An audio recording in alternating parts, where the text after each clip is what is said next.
It is 3 in the morning. My twin sister is sitting in a parking structure with the engine off and her hands flat on the steering wheel, and she is not crying. That is the part that scares me. B always cries. She has not cried since I sat down beside her and she handed me her phone. On the screen, a photograph of a letter. Handwriting I recognize, words I almost understand. The woman my sister is about to marry has been writing in secret to someone she cannot name. B turns and looks at me, and the question she asks, the one she has already suspected the answer to, destroys the last 14 months in a single sentence. If you want to hear uncensored, too hot for YouTube stories, check out my Patreon in the description. Tell us where you are watching from and subscribe. The night had started the way all nights in the Vance family orbit started, with the kind of organization that pretended to be effortless and cost somebody something significant to maintain. The engagement party for Beatrice Calloway and Isolde Vance was held at the Vance estate in the hills above the city, a property that had been in the family for 3 generations and showed it in the best possible way. The gardens were old enough to have opinions. The stone of the main house had developed the specific gray warmth of something that had survived enough weather to stop being afraid of it. I had arrived with B at 6. I had arrived with B, as a point of clarification, because B had texted me at 4:15 from what she described as a minor emotional situation that had escalated, and because I was the only person on earth she trusted to talk her off of any particular ledge without also telling their mother about it.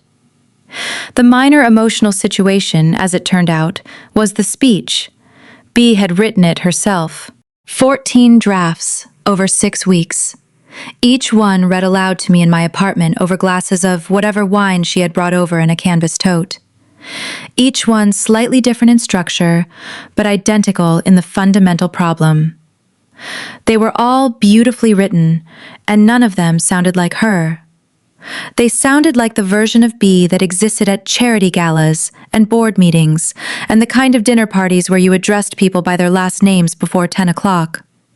The version that was entirely real and entirely edited and bore roughly the same relationship to the full B as a highlight reel bears to the game. She had texted me in a panic because she could no longer remember which draft she had decided was the final one. I told her it didn't matter. I told her the best version was the one where she put down the paper and said it the way she would say it to me in the apartment, over the wine, when she was not trying to perform being in love, but simply was. She had looked at me for a long time over the phone screen. We were video calling by then. B fully dressed and already perfectly put together in the ivory wrap dress that set off her coloring in the way only B's clothing choices ever managed to do, and said, "What if I can't?" I had said, "You can." I had been wrong. Not about B's feelings. B's feelings for Isolde were as real as anything I had ever watched develop between 2 people. I had watched it happen from the beginning. From the first dinner B came home from talking about this extraordinary woman she had met through the charity foundation work. Through the second and third dinners. Through the evening 6 months later when B had called me at midnight to tell me she was in serious trouble, which was how B described falling in love when she was not ready to use the word yet. I had been wrong about the speech. The string quartet finished at 9:15.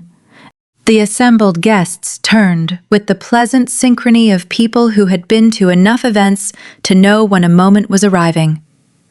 I was standing in the 3rd row of the loose crowd, positioned slightly behind and to the right of where Isolde was standing at the front, which meant I had an unobstructed view of both B at the small raised platform near the garden terrace and Isolde's profile as she waited. Isolde Vance was 34 years old, eldest child of the family that had built its fortune in private equity and its reputation in philanthropy over 2 generations. Their foundation's arts education work had made her name synonymous with a purposeful grace that was different from the inherited wealth of her peers, the way competence is different from comfort. She had a law degree she occasionally used, and a directness that people called intimidating until they realized it was respect. She spoke to you like she expected you to handle what she actually thought. She was standing in a deep green dress that did something remarkable for her coloring. She was dark-haired, olive-complexioned, with the specific posture of a woman who had stopped needing anyone to affirm her presence. Her hands were together loosely in front of her. Her face was turned toward B, with the particular attentiveness she brought to things she valued. B stood at the microphone. She looked at her notes. She looked at Isolde. She looked back at her notes. Then she looked at me. I made the smallest possible encouraging nod. The nod that meant, "You have this. Say the thing. Say it the way you said it at midnight over the wine." B opened her mouth. 3 words came out. Then something happened that I can only describe as the complete evacuation of language. It left her face in real time, every prepared sentence departing simultaneously, and what was left was B at her most actual. Eyes bright, lower lip doing the thing it does, 300 people waiting. She laughed. Then she cried. She said, "I'm sorry, I had words for this and they have completely abandoned me." There was a ripple through the crowd, not unkind. The kind of ripple that happens when a room full of people recognize something genuine happening in front of them and decide to be generous to it. And then Isolde turned. She did not move toward B immediately. She turned first, and the turning brought her face toward the crowd, toward the 3rd row, toward the specific patch of space where I was standing. Our eyes met. It lasted less than a second. It was the kind of contact that shouldn't have registered as different from any other incidental eye contact at an event with 300 people in it. And I would have told you that if it had lasted the normal amount of time. But it lasted just long enough for me to see something cross her face that I did not have a clean name for.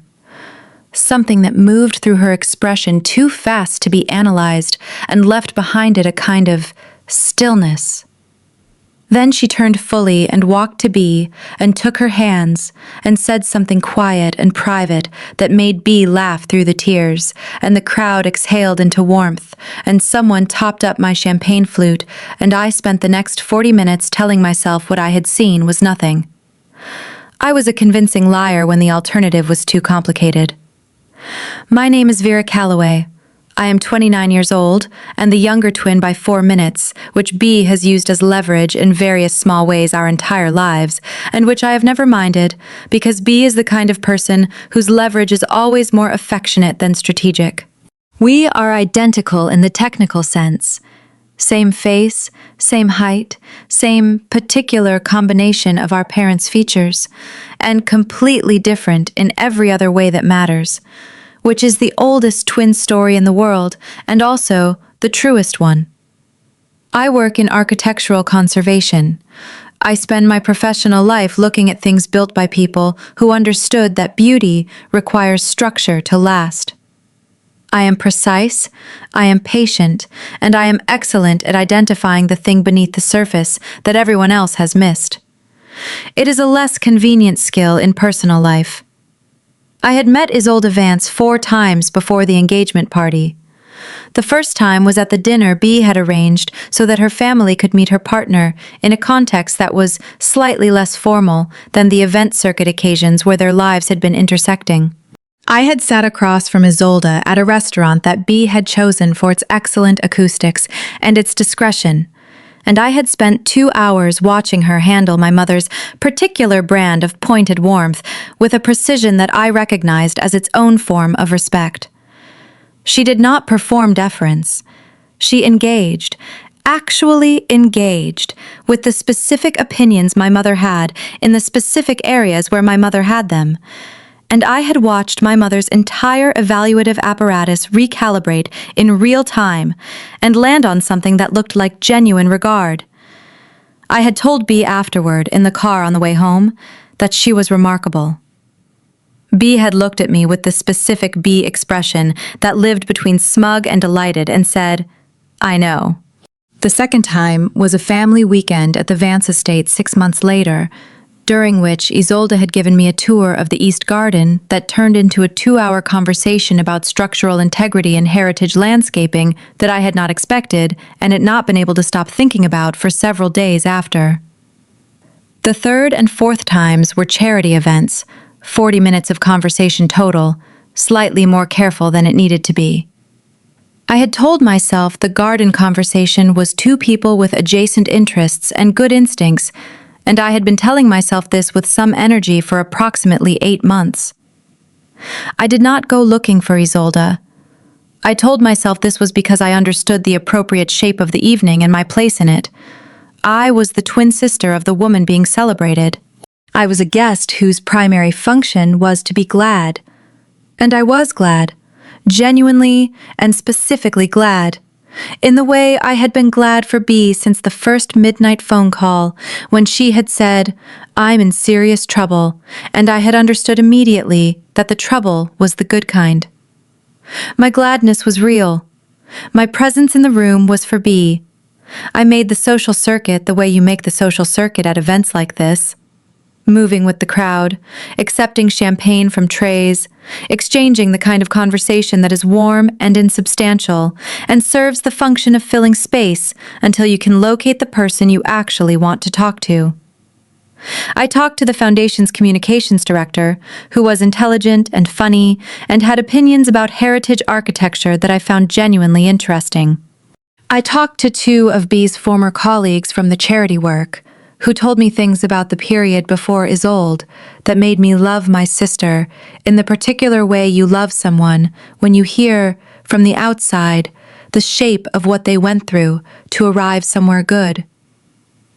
I stood for 20 minutes near the terrace with my mother, who was in an excellent mood and had already decided to adore Isolde and was now in the gracious and slightly possessive phase that followed all her adoration decisions. I was standing near the low stone wall at the edge of the garden terrace, approximately 40 minutes after the speech incident, talking to one of Bea's university friends about nothing in particular, when I felt the particular quality of being watched.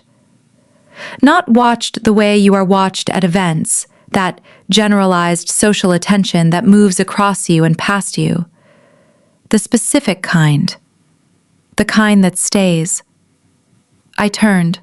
Isolde was standing 12 feet away in conversation with 2 guests I recognized as partners in her family's legal firm. She was doing the things she did in every room, managing multiple points of attention with a composure that looked effortless and was, I suspected, deeply practiced. She was looking at one of the legal partners when I turned, but she had been looking at me. I had the specific, certain, inexplicable knowledge of it the way you know certain things that have no evidentiary basis, the way you know the moment before your phone rings that it is going to ring. I turned back to Bea's friend and contributed something to the conversation and moved away 10 minutes later toward the interior of the house on the excuse of refilling my glass. The house in the evenings had the quality of a place that was accustomed to being full and had developed its own relationship with the fullness. The rooms breathed differently with people in them, as though they were designed for exactly this and recognized the purpose. I moved through the hall and the interior reception room and made it to the small library that opened off the east corridor before I acknowledged, to myself and quietly, that I was not looking for champagne. The library had the particular smell of rooms that are genuinely used, old paper and wood polish, and the trace of whatever candle someone had burned in there the previous evening. The shelves ran floor to ceiling on 3 walls. A single lamp was on in the corner, casting the room in amber. I stood in front of a section of the shelves without reading the spines and told myself I was fine. The door opened behind me. Isolde stepped in. She closed the door. She looked at me across the amber room without surprise, as though she had known I would be here, which was more information than I was ready to have. I said, "I thought you were with the legal partners." She said, "I was, then I wasn't." She crossed the room and stood near the center of it. Not close, the appropriate social distance of two people who were connected through family circumstance and had no particular claim on each other. I said, "B is wonderful, by the way, in case the speech," she said. "I know B is wonderful. That's not why I came in here." The lamp, the old paper smell, the party noise from 3 rooms away, sufficiently muffled. I said, "Okay." She said, "You made a face when B forgot the speech." I said, "I was concerned for her." She said, "Yes, and there was something else." I looked at her. She was looking at me with the directness that her reputation described as intimidating, and that I had always experienced as something more uncomfortable than intimidating. Something that felt like being seen in a room where you had expected to be invisible. I said, "You're getting engaged in 20 minutes to my sister." "I know," she said. I said, "This is not a conversation we should be having." She said, "I know that too." Then she said, "I have been aware for several months that this is not a conversation I should be having, and I have been not having it, and I have been doing that successfully until tonight." The room contracted, or became very aware of its own dimensions. I said, "What changed tonight?" She said, "You made a face. When she forgot the speech, you made a very specific face that I have not been able to look away from for 40 minutes. "What kind of face?" I said, though I already suspected. She said, "The face of someone who loves her completely and was terrified for her and had nothing to gain from any of this and showed up for her anyway." I said, "She's my sister." She said, "I know, I'm not talking about her." The silence was the kind that happens when something true has entered a room, and there is not enough space for both the truth and the previous version of things. I said, "You need to go back to your party." She said, "Yes." She looked at me for one more moment. Her face was doing the thing it had done in the crowd, that cracked open quality that lived underneath the composure, and that I suspected very few people had ever seen. Then she said, "I'm sorry, this was not appropriate." She went to the door. She stopped with her hand on the frame and did not turn around. She said, "For what it's worth, the face you make when you love someone and cannot help them. I have been thinking about it since the garden tour in March." She left. I stood in the Amber Library for a long time. The garden tour in March, 8 months ago. I had spent 8 months telling myself the conversation was about structural integrity and heritage landscaping, and she had been thinking about my face. I went back to the party. I found B in the middle of a laughing group near the terrace, and I stood with her, and I held her champagne glass when her hands got full, and I told her, quietly, when there was a moment, that she had been magnificent. She looked at me sideways in the specific B way. "Are you okay?" she asked. "Fine," I said. She looked at me a moment longer, because B had been reading my face since we were 7 years old. Then she let it go, which was its own form of grace. I left at 11:30. I drove home in the particular kind of quiet that is not comfortable but is necessary. The quiet of someone who has been told something they cannot unknow and is figuring out what to do about that. Isolde Vance had been thinking about my face since March. Isolde Vance, who was going to marry my sister. The problem was not that it was complicated. I could work with complicated. The problem was that it had been 8 months for me too. I sat in my car in the parking garage of my building for 17 minutes before I went upstairs. The next 3 weeks were the kind of quiet that requires effort to maintain. B and I talked every 2 or 3 days in the way we always had. Long conversations that covered everything and nothing. The particular rhythm of two people who had been each other's primary audience since childhood and had not fully stopped. She talked about the engagement, about Isolde, about the logistics of planning something they had decided they wanted to be small and specific. She talked about it with the particular warmth of someone who was genuinely, solidly happy. I listened. I asked questions. I thought, convincingly normal. I did not think about the library. This was not true. I thought about the library every day, which was why I was working very hard to build the mental architecture required to not think about it. I was in my office on a Wednesday afternoon, 3 weeks after the engagement party, when my phone buzzed with a number I had saved as Isolde V following the garden tour, because it had seemed like the appropriate professional contact level of designation. She had texted me once since then, a birthday message for B that had been sent to both of us simultaneously, which required no response beyond the acknowledgement I had sent. This text said, "I would like to apologize properly, if you're willing." I stared at it for a long time. I wrote back, "That's not necessary." The response came quickly. "It is. I was inappropriate, and I owe you a proper apology, not a hallway exit." I sat with that. Then I wrote, "Coffee, Thursday, public place." She wrote, "Thank you." I told myself the meeting was practical.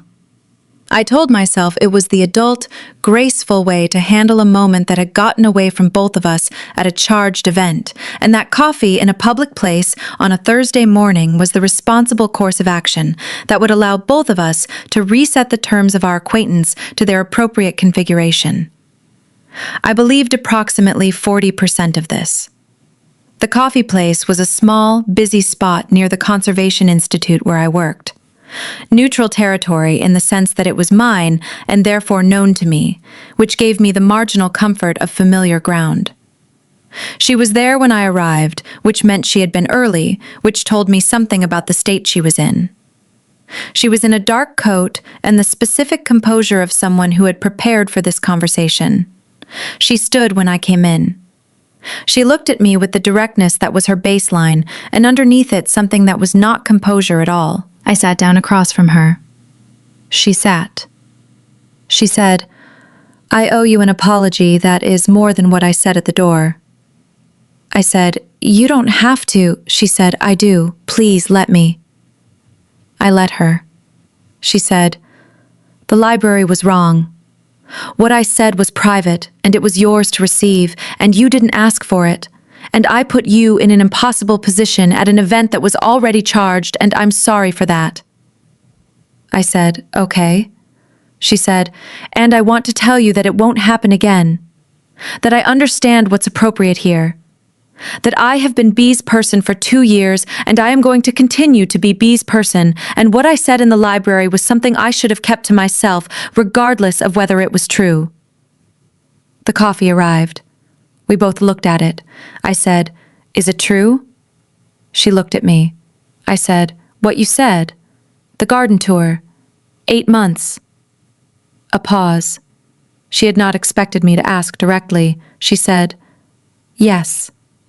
I said, "I have been thinking about the garden conversation since March." She went very still. I said, "I want you to understand that I am telling you this not to open anything. I am telling you because you just told me the truth and I owe you the same thing. Not as an invitation, as an accounting." She absorbed this with the full attention she brought to everything. She said, "Thank you." I said, "B is the most important person in my life." She said, "I know. She is one of the most important people in mine." I said, "Then we know what this is." She looked at me. Her face was doing the thing again, that barely visible openness that lived below the composure, and that I had now seen 3 times and had apparently been carrying around with me for 8 months without having a word for it. She said, "Yes, we know what this is." I said, "And we're not going to do anything about it." She said, "No." I said, "Good." We drank our coffee. We talked about other things. She asked about a conservation project I had mentioned in passing at the garden tour, which she remembered in more detail than I had expected. And I asked about the Foundation's latest initiative, which she described with the focused investment of someone who found the work genuinely important and not merely prestigious. She talked about the grant cycle, and a new partnering arrangement with 3 civic institutions that she was cautiously pleased about. I talked about the Hargrove building and the particular problem of the carved stone, which I had been turning over professionally for several weeks, and which was the kind of problem that benefited from being said aloud to someone capable of following the reasoning without the background. She was capable of following the reasoning without the background. She asked exactly the right question about the documentation gap in the craftsman's record, and the question opened a thread I had not fully pulled yet, and I spent 10 minutes following it in real time while she listened with the specific quality of attention she brought to everything. Not passive, not performative, just genuinely there. We talked for an hour. When we left, she held the door, and outside on the pavement, she put her hands in her pockets and looked at me in the November morning with that composure and whatever was underneath it. She said, "Thank you for meeting me." I said, "Thank you for the apology." She said, "Vera, something happened to the air. It was just my name."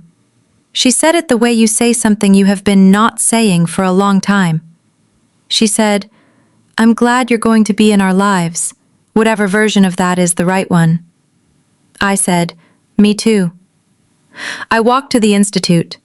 I sat at my desk for 40 minutes without doing anything useful. Whatever version of that is the right one. I turned it over in my mind the way I turn over the problem of a building, examining the structure, the load-bearing elements, the places where the thing might hold, and the places where it might not. The right version was straightforward, if not easy. The right version was B's wedding and Isolde as my sister's wife, and the particular warmth of family that had been built on genuine love.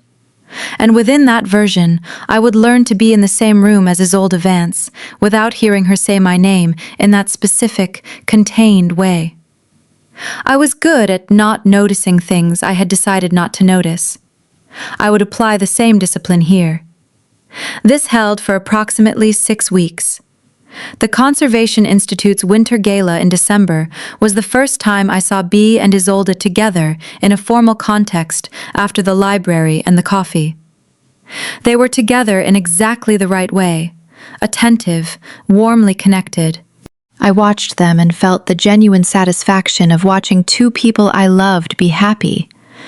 And underneath it, the thing I had decided not to feel.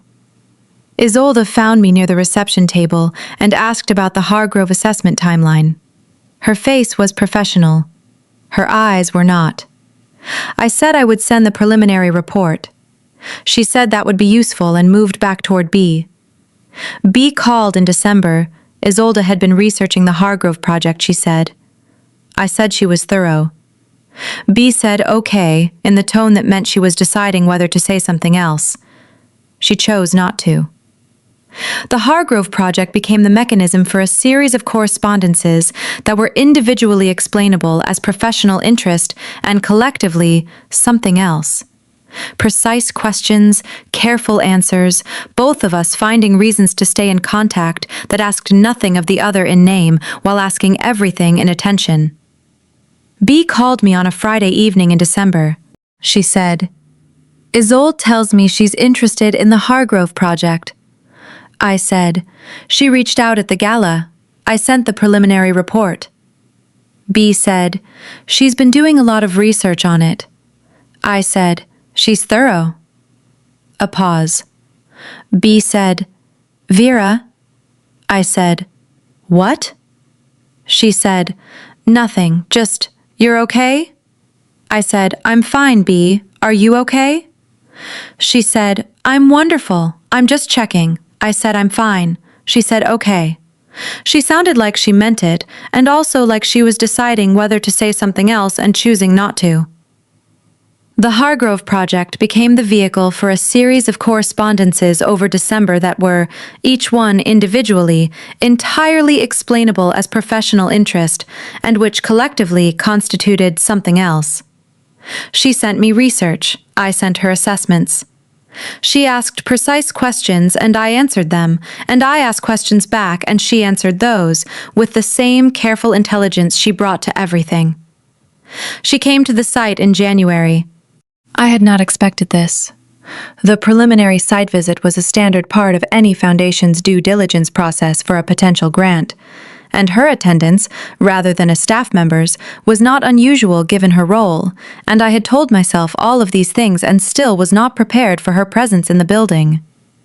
The Hargrove Building was a late-century civic structure in the Central District, red brick and carved stone, the kind of building that was immediately legible as important to anyone who understood what they were looking at, and that had spent 40 years being systematically ignored. The conservation project was about the ornamentation primarily, the carved stonework on the upper facade that was deteriorating faster than anything else and that was, we believed, the work of a craftsman whose techniques had not been adequately documented. Isolde arrived at 9 in the morning in work-appropriate clothes, dark trousers, a navy coat, practical shoes. She had tied her hair back. She looked like a person prepared to look at a building carefully, which was either consideration or the natural expression of the way she did everything. I gave her the tour the way I gave the building tour to everyone whose support I was seeking. From the street, where the overall condition of the facade was visible in the morning light, to the interior, where the structural underpinnings of the conservation issue became clear, to the upper-level walkway from which the carved stonework could be seen at proximity. We stayed on the walkway longer than the visit required. I pointed out the specific areas of greatest deterioration, the corbels at the northeast corner where water infiltration had been working on the stone for 40 years. The central relief panel whose detail was still extraordinary in the sections that had been sheltered, and devastating in the sections that hadn't. She looked at each one with the same careful attention, not performing expertise she didn't have, but also not pretending to less understanding than the research she had done had given her. There was a cold in the building, the particular cold of unheated historic structures in January, the kind that settles into your coat and your bones and makes you aware of the stone around you as something alive in its way, something that has been accumulating temperature and memory for a long time. Isolde had her hands in her coat pockets, her breath misted in the air. She was entirely focused on the carved stone panel 3 feet in front of us, and I was, for a moment, entirely focused on her profile. She said without turning, "The work involved in this, it's not just the preservation, it's the interpretation." I said, "Yes, you have to understand what it meant to the people who commissioned it, what they were trying to say."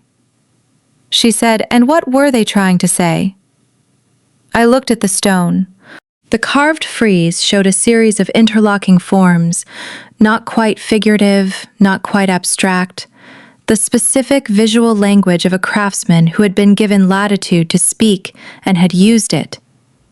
I said, "I think they were trying to say that some things are worth caring for past the point where anyone is watching, that the work is the proof of the value." She turned and looked at me. She said, "That is the part the Foundation will care about, the methodology as the artifact." I said, "I know. That's why I emphasized it in the report." She said, "You understood what we needed before I told you." I said, "I've worked with foundations before." She looked at me. We both knew that wasn't what she meant. On the street outside afterward, she said the Foundation's review committee would meet in February, and she would advocate for the grant. I said, "Thank you." She said, "Vera." There it was again, my name in her mouth like something she had been saving. She said, "I'm glad for the professional excuse." I said, "Me too." She got in her car. I stood on the pavement watching it pull away, and thought about the note I needed to add to the site report, and about her saying she was glad for the professional excuse, and about the way the morning light had done something remarkable to the carved stone on the upper facade, about the cold in the building and the misted air, and her profile while she looked at the stone. I thought about all 3 things for approximately equal amounts of time, which told me something I had been trying not to know.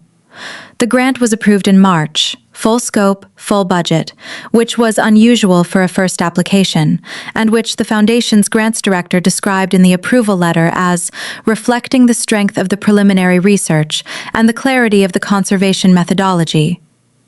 Isolde sent me a brief professional email with the approval. I replied with the appropriate gratitude. Then she sent a second email that said, "Dinner this week? Bee's in Edinburgh for the conference. I thought it would be good to discuss the implementation timeline." I stared at this for a long time. The implementation timeline was not something that required dinner. The implementation timeline was something that required a 15-minute call with the relevant parties. Dinner was not a professional necessity. I wrote back, "Thursday, the place on Hollis Street." She wrote back, 7 o'clock. I sat at my desk for a while after that. The restaurant on Hollis Street was quiet on Thursdays. It had the specific warmth of a place that understood its purpose and had refined it over years. Dark wood, small tables, lighting designed for conversation. I arrived at 5 minutes to 7 and she was already there. She was in a dark green blouse and the specific, composed quality of someone who had decided something and was sitting quietly inside the decision. We ordered. We talked about the Hargrove project for the first 20 minutes. She had a precise and genuine grasp of the implementation challenges and contributed 3 observations that improved the timeline I had been developing. It was a productive, professional conversation. Then she said, "Bee called me this afternoon." I said, "How is she?" She said she's wonderful. She had a good conference session. She says Edinburgh in March is actually livable. I said, "Good." A pause. She said she asked me if I was happy. I looked at her. She said she asks me this occasionally, not anxiously, just she's a person who wants to know. I said she's always been like that. She said, "I told her yes, because I am. I want you to know that. Whatever this is and whatever we do with it, I am happy. I love her and I am genuinely happy." I said, "I know," she said. "And I am also sitting here telling you the truth, which is that since the garden tour in March, I have been aware of something I don't know what to do with. And I have been being honest about that in the only ways I can afford to be. And I need you to understand that both of those things are true simultaneously." I said, "I understand that." She said, "Do you?" I said, "Yes, because it's true for me too." The table between us, the dark wood, the quiet of the restaurant. She said, "I don't know what the honest thing to do is." I said, "I think the honest thing to do is what you're doing. Being who you are to be, building the life you've built, and also telling the truth to me, in controlled spaces, in ways that don't cost anyone more than they can afford." She looked at me for a long time. She said, "Is that enough for you?" I said, "It has to be." She said, "That's not what I asked." A silence. Outside, the street sounds of Thursday evening. In here, the particular stillness of a conversation that has arrived somewhere true. I said, "No, it's not enough for me. And it's not going to be enough for you either," which is the thing I have been trying not to think about for 13 months. She put her glass down. She said, "What do we do about that?" I said, "Nothing." She said, "Vera?" I said, "I know.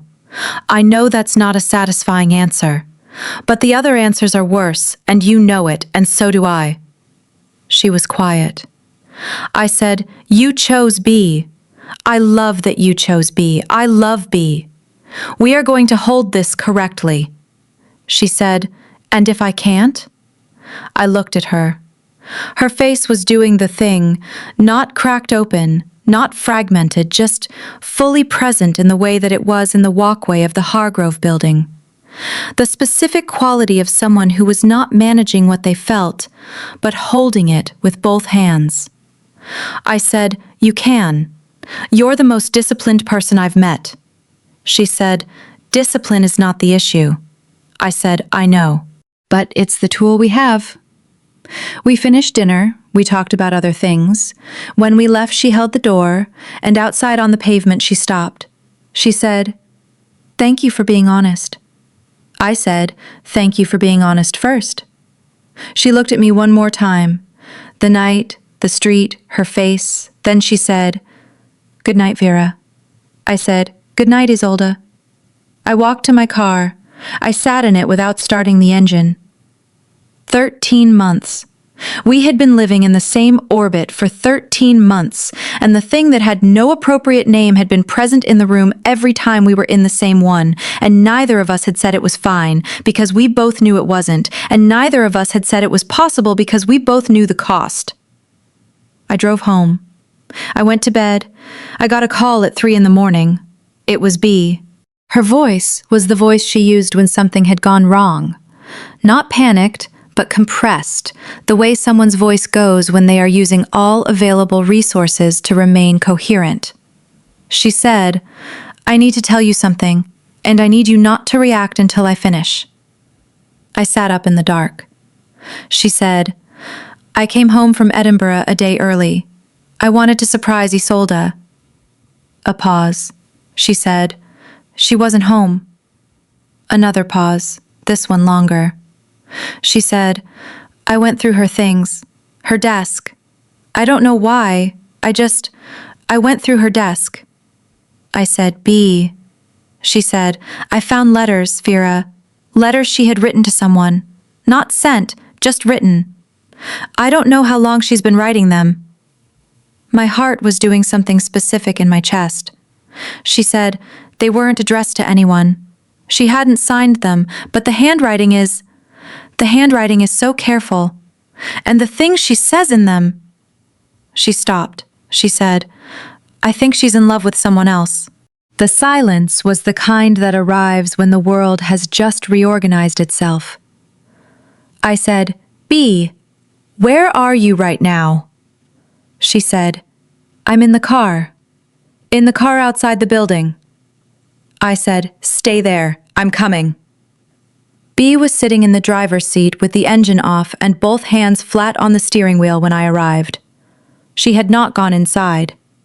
She had been sitting in the car in the parking structure beneath the building she shared with Isolde for, I checked the time on my phone when I pulled in beside her, 47 minutes.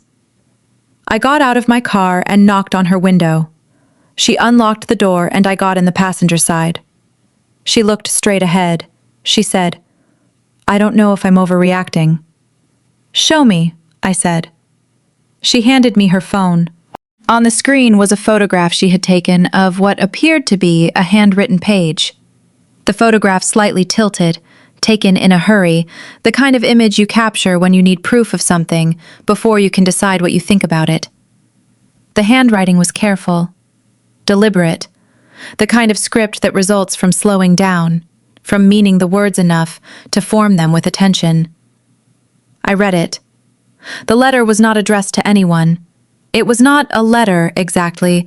It was closer to the kind of writing people do when they are trying to understand something by making it visible outside themselves. The kind of writing I recognized, having done versions of it myself in the margins of architectural survey documents when the thing I was thinking had nowhere else to go. It said, in the careful, deliberate script, "I keep trying to understand when it became the kind of thing that doesn't move. I have been accurate with myself about almost everything in my life. I have been wrong about how long I can carry this and call it manageable. I think about a conversation about stonework, and I think about the way she listens, which is the way very few people listen, and I think about the word enough, and whether I have ever once in my life applied it to the right things." I read it twice. Then I looked at B's hands still flat on the steering wheel. I said, "Did you read all of them?" She said, 3. I said, "What did the others say?" She said, "Similar. She doesn't name anyone. She never names anyone." I said, "B." She turned and looked at me. Her eyes were dry. She was in the compressed state I had described earlier. not panicked, but using everything she had to stay coherent, which for B was its own kind of visible effort because B's default was warmth, and the absence of it looked like excavation. She said, "Do you know who it is?" I sat with the question. I sat inside it for 3 full seconds, which is a very long time when someone is waiting. I said, "B, I need to tell you something." Her expression did not change, but something behind her eyes went still. She said, "Tell me." I told her. All of it. Not the version where I could protect myself by minimizing it, or protect her by presenting the least painful shape. The actual version. The garden tour conversation, and the library, and the coffee, and the site visit, and the dinner in March where we had both said the true thing and decided to hold it correctly. I told her that nothing had happened beyond those conversations. I told her that the conversations themselves had been more than they should have been, and that I had known that and had not told her, and that both of those things were true, and I was not going to pretend they weren't. I told her in the car in the parking structure, while the fluorescent lights hummed above us and her hands stayed flat on the steering wheel. When I finished, she was quiet for a long time. She said, "How long?" I said, "Since March. The garden tour in March of last year." She said, 14 months. I said, "Yes." She said, "And she..." I said, "Yes." Another silence. Somewhere above us, an elevator opened and closed. She said, "Did you want something to happen?" I said, "I am not going to lie to you." She said, "Don't." I said, "Yes. I wanted something to happen, and I chose not to let it because you are the most important person in my life, and because she chose you, and because the right answer was obvious even when it was not the easy one." She looked at the windscreen. She said, "She was going to marry me." I said, "I know." She said, "She loves me." I said, "I know she does. That is also true. Both things are true simultaneously, and I know that is the worst possible answer." B was quiet for another long stretch. Then she said something I was not expecting. She said, "I've known something was off for 3 months." I looked at her. She said, "Not what it was, not the specific thing, but something, some quality of her attention that had shifted. The way she talked about the Foundation's work, specifically about the Hargrove project, with a precision that was different from how she talked about the other grants.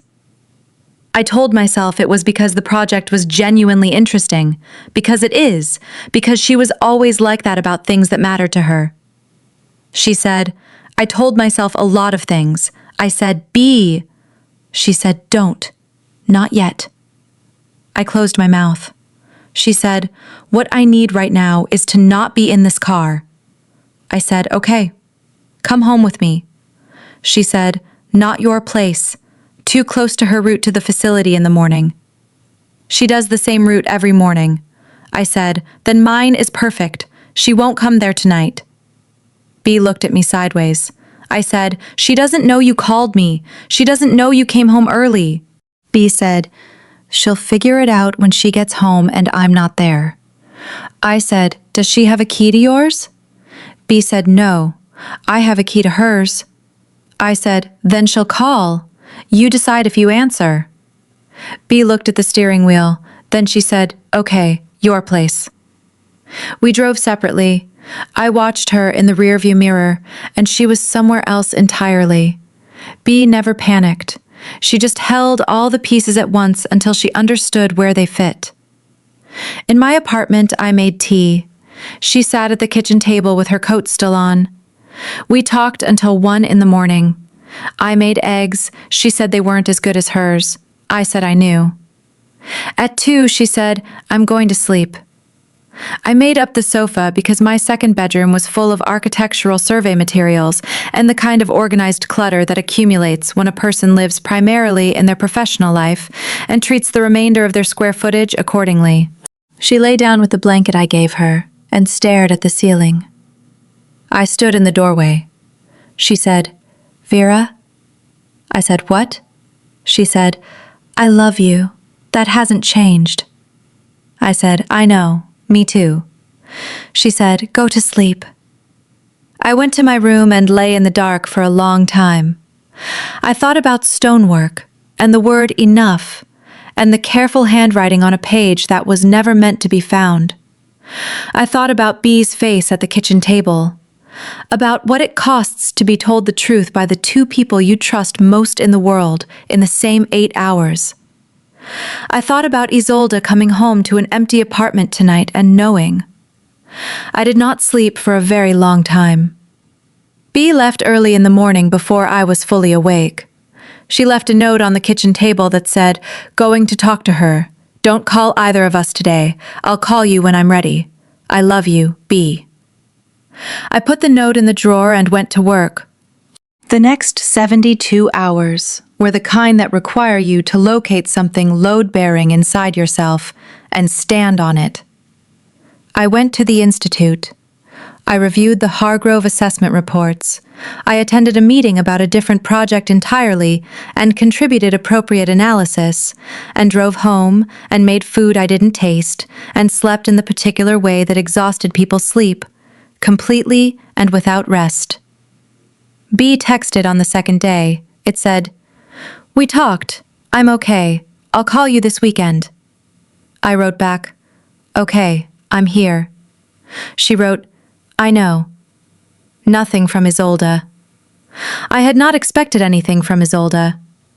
On the fourth day, I was in the Institute's archive room, working through documented photographs of the Hargrove building's original construction period, when my phone rang with a number I recognized and almost didn't answer. I answered. Isolde said, "I have 30 seconds and I am going to use them honestly." I said, "Okay." She said, "B asked me for time. I'm giving her time. I am not going to contact you during that time because that would be wrong. But I needed you to know that she knows the truth completely and that I did not protect myself when I told her. I told her all of it. I said I told her all of it too." A pause. She said, "I know. She told me you told her first." I said she deserved to hear it from me. She said yes. She said the same thing. Another pause. The archive room was very quiet. Old photographs under archival glass. The smell of preservation materials and careful keeping. She said, "I'm sorry for what this has cost you." I said, "Don't apologize to me. I'm not the one who," she said, "Vera." I stopped. She said, "You are also someone this happened to. I am not going to pretend the cost was only on one side." I said nothing. She said, "I have to go. I just needed you to know." She ended the call. I sat in the archive room with the photographs and thought about the word cost and who paid it and whether it ever came out even in the accounting. 3 weeks passed. I worked. I ran the Hargrove project through its assessment phase and submitted the revised scope to the committee and approved the procurement process for the first round of conservation materials. I had coffee twice with a colleague from the Institute who was funny and uncomplicated and whose company required nothing from me that I didn't have available. I went to my mother's anniversary dinner and held her hand during the part of the evening when the grief was closest to the surface, and drove home in the dark with the radio on. I did not think about Isolde. This was not true. I thought about Isolde every day, which was now a habit with 14 months of momentum behind it, and I managed it the way you manage the weather, by acknowledging it was there and not letting it determine where you went. B called on a Sunday afternoon. She said she and Isolde had been talking. Real talking, the kind that takes weeks and requires both people to stay inside the discomfort. She said she wasn't going to tell me what they had decided yet because they hadn't finished deciding. Then she said she didn't blame me, and she meant the actual version. She had looked at it from every angle and kept arriving at the same place. Nothing that had happened was a choice to betray her. Both of us had been honest with her, and she was trying to hold that correctly. I said, "How are you?" She said, "Sad," and something underneath the sad she didn't have a word for yet. She'd tell me when she did. 6 weeks after the parking structure, Isolde sent me a professional email about the Hargrove implementation timeline. The last line said B, and she had ended the engagement, and she had wanted me to hear it from her directly. I replied with the professional answer and added, "Thank you for telling me. I hope you're both okay." She wrote back, "In the way that accurate endings can be okay." I called B. She answered on the second ring. She sounded like herself, the actual version. She said they had loved each other, and did, but they had been building on faulted ground, and when they found the fault, the question became whether to keep building on it or stop. She said Isolde had been honest throughout, had not protected herself once, and B could not be someone's comfort while she was waiting for something she actually wanted. That wasn't what love should feel like on either side. Then she said, "Don't waste it, whatever happens next. Don't waste the part where you finally know what you actually want." I thought, January, 8 weeks. I went home, I worked, I completed the Hargrove phase documentation, and started the planning for phase 2. I had coffee with the uncomplicated colleague from the Institute and told her a slightly edited version of the past 6 months, and she listened with the generosity of a person who has survived her own version of something similar and emerged with her sense of humor intact. I went to my mother's house for a Sunday dinner and helped her sort through a collection of old photographs and stayed until 9, talking about nothing particularly important, which was exactly what both of us needed. I called B every few days. She was good. She was starting something new with the foundation board work, a community arts initiative that had been her idea and was gaining actual institutional support, and she talked about it with the particular bright energy she reserved for the things that were genuinely hers. I did not talk to her about January. She knew, I suspected, but she did not ask, and I did not offer, which was the correct version of the conversation for that moment. Between November and January, I navigated around the places our professional paths might cross, and she was doing the same. December was B at my kitchen table with wine and small abstract paintings she had taken up. Organized chaos, she called them. I put one on my wall. On the last evening, she told me the worry was showing and I could stop. She had done the hard part in September. Whatever happened in January didn't need to be a thing for me. She left the next morning, and I stood at the window thinking about what it means to want the honest thing for someone you love, even when it complicates everything. January arrived the way January arrives after a long December, quietly, with a gray quality to the light that made everything feel like it was waiting for permission to begin. On the second Thursday of January, Isolde texted me. It said, "Are you free this evening?" I wrote back, "Yes." She wrote, 7 o'clock, the place on Hollis Street, if that's all right. I wrote, "That's all right." She was there when I arrived. Of course she was early. Dark coat, her hair loose for once. Not pinned, not arranged, simply down in the way it had been the night she knocked on the library door at the engagement party, which I registered as information. Her hands were around a water glass. She stood when I came in. I sat across from her. She said, "I ordered wine, is that all right?" I said, "That's all right." The wine came. We sat with it. She said, "I have been thinking about what I want to say since November." I said, 8 weeks is a long time to think." She said, "I needed it." I said, "I know." She said, "I want to tell you something that I have been trying to find the right words for since the garden tour in March of last year." I said, "Tell me." She looked at me. Her face was fully open. Not cracked, not managed. Fully and deliberately open in the way of someone who has decided that the composure served its purpose and can now serve a different one. She said, I have been in love with you since a conversation about structural integrity in a garden in March.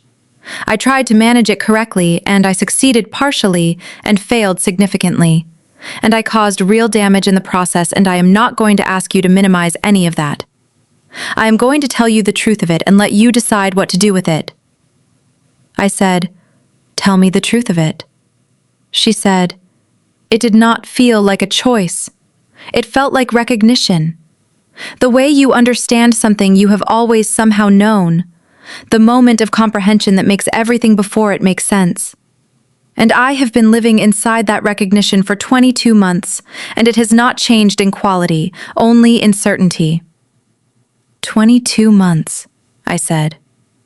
She said, "The first dinner, when B brought us together." I was precise about it. I kept it entirely in the appropriate place. But it started there. I sat with that. I said, "I have been thinking about the garden tour since March of last year. 14 months. She said, "I know, you told me." I said, "I'm telling you again because I want you to understand that I have been carrying this with full awareness of what it was and what it couldn't be, and the carrying has not diminished it. If anything, it has clarified it. The way you understand a building more completely the longer you look at it." She looked at me. I said, "I am not running toward you because everything else fell apart. I want you to understand that specifically. I have had 8 weeks since November to confirm that what I feel has nothing to do with the circumstances changing, and everything to do with 22 months of paying attention to you and knowing exactly what I was looking at." She said, "Vera?" I said, "Yes?" She said, "I am not asking you to forgive anything tonight. I am not asking you to decide anything tonight." I said, "I have already decided." She went very still. I said, "I decided in a parking structure at 3 in the morning when I sat in my car and understood that the cost of the right thing was going to be high, and I chose it anyway. And I would choose it again. And that clarity has not left me in 8 weeks or in 14 months." The restaurant was quiet around us, the specific warmth of a room that understood its purpose. She reached across the table. She set her hand on the table next to mine, not on mine, next to it, an offering, not a claim. I turned my hand over. Our hands were not quite touching. The table between us, the inch of space, the long, specific history of two people who had been in the same room together many times and never once allowed themselves this. I said, "We are going to be careful. Because of B. Honest, always. Not in a hurry." She said, "Yes. Always because of B. Yes. No. Good." I moved my hand the remaining inch. Her hand was warm, still. It closed around mine with the patience of someone who has waited long enough that the waiting has become a kind of practice. Not desperate, not frantic. Patient, earned. We sat like that for a moment. She said, 22 months. I said, "I know." She said, "It was worth it."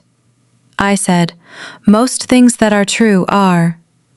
She looked at me across the table in the quiet restaurant, with her hand in mine and her face fully open, and I thought about all the rooms we had stood in, the garden, the library, the coffee shop, the archive room, the parking structure, the Hargrove building in the cold January light, and how in every one of them I had known what I was looking at and chosen correctly to hold it carefully. I thought about B saying, "Don't waste it." I thought about the word enough, written in careful handwriting on a private page that was never supposed to be found, and found anyway, because some truths find their own way into the light, regardless of how carefully you keep them. I thought about the fact that we were going to have to do this slowly and honestly and with full accounting for the people it touched, and that I was not afraid of that, because I had been doing the slow and honest version of this for 22 months without even the permission to call it what it was. We talked for 3 hours. about the building and the grant and the things that were easy because they had always been easy, about the things that were going to be harder and how we would be honest about them, about B, who we both loved, and what honesty looked like in the specific shape of this situation. At 10 o'clock, she walked me to my car. Outside on the pavement, she stood with her hands in her pockets in the January cold and looked at me the way she had looked at me in every room we had ever shared, like I was the most real thing in it. I said, "I'll call B tomorrow." She said, "I already did." I looked at her. She said, "This afternoon, before tonight." I told her I was meeting you. I told her what I wanted to say. I said, "What did she say?" Isolde looked at me. 1 millimeter at the corner of her mouth, the smallest, most specific smile, the one I had been cataloging since March. She said, "She told me to order the good wine." I laughed. I hadn't expected to laugh. It came out real and uncalculated, and I felt the specific relief of a laugh that arrives in the right place at the right time. I said, "That is the most B thing that has ever been said." She said, "I know." I said, "She ordered it, didn't she?" She said, "She told me the vintage." I looked at her in the January night. This woman, who had loved me honestly enough to hold it correctly for 22 months, who had told the truth at every step, including the steps that cost her the most, who had called B this afternoon and asked for something that mattered and received, from my sister, the specific grace that was the most specifically B thing about her. I stepped toward her. She went very still. I touched her jaw first. Warm skin. The small, controlled breath she took. The breath of someone patient for a long time, finally allowed to stop. I kissed her. It was not frantic. It was patient, certain. The kind of kiss that arrives after enough honesty that there is nothing left to manage. Her hand found my waist and stayed there. Not a claim, a presence. We stood there in the January cold for a long time. When I stepped back, her face was doing the thing, fully open. No composure left in the way of it, no management, just Isolde, looking at me the way she had looked at me in the crowd at the engagement party 14 months ago. Like something she had been not saying for a long time had finally found its way into the open. She said, "We're going to do this carefully." I said, "We're going to do this carefully and honestly and not in a hurry." She said, "Yes." I said, "And B is going to be fine." She said, "B is going to be wonderful. She has already started being wonderful." I said, "I know. I'm her twin. I watched it happen." I got in my car. Through the window, I could see her still standing on the pavement, hands back in her pockets, watching me pull out. I drove home in the January night with the city lights doing what city lights do in winter.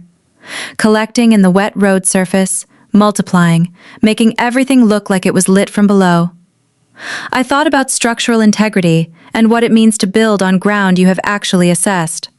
I thought about B selecting the vintage from wherever she was this evening, in her apartment or at a friend's, knowing that the honest version of things had finally found its proper form. I thought about the careful handwriting on a private page. I think about the word enough, and whether I have ever once in my life applied it to the right things. I thought, this is enough.